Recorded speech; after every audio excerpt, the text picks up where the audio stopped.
নমস্কাৰ টাইম 8ৰ দৰ্শকসকললৈ এই মুহূৰ্তৰ এটা গুৰুত্বপূৰ্ণ বাতৰি লৈ আহিছো বিটিচিৰ বাবে সুকিয়াকৈ পুনৰবাৰ অনুষ্ঠিত কৰক টেট বিটিচিৰ বাবে পুনৰ টেট অনুষ্ঠিত কৰাৰ দাবী উত্থাপন কৰিছে আৰু এই সন্দৰ্ভত চৰকাৰক লিখিত পত্ৰ প্ৰদান কৰিছে খাম্পা বৰগয়াৰীয়ে আৰু বৰ্মাৰ এক অনুষ্ঠানত অংশ লৈ মন্তব্য প্ৰকাশ কৰিছে বিটিচিৰ উপমুখ্য কাৰ্যবাহী গৰাকীয়ে আৰু এই সন্দৰ্ভত চৰকাৰক লিখিত পত্ৰ প্ৰেৰণ কৰিছে খাম্পা বৰগয়াৰীয়ে কেৱল বিটিচিৰ বাবে সুকিয়াকৈ অনুষ্ঠিত কৰক টেট এনেধৰণে মন্তব্য কৰিছে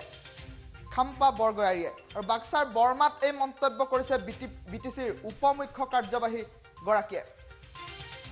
আৰু লগতে বিটিচি নিৰ্বাচনতো বিজেপিৰ মিত্ৰজোঁট অব্যাহত থাকিব বুলিও মন্তব্য প্ৰকাশ কৰিছে আৰু লগতে গণসুৰক্ষা পাৰ্টি বড়োক ধ্বংস কৰিব বিচৰা এটা দল বুলিও মন্তব্য প্ৰকাশ কৰিছে এই মুহূৰ্তত জনাই আছো টাইম 8ৰ দৰ্শকসকলক বিটিচিত পুনৰবাৰ টেট পৰীক্ষা অনুষ্ঠিত কৰিবৰ বাবে দাবী উত্থাপন কৰিছে বিটিচিৰ উপমুখ্য কাৰ্যবাহী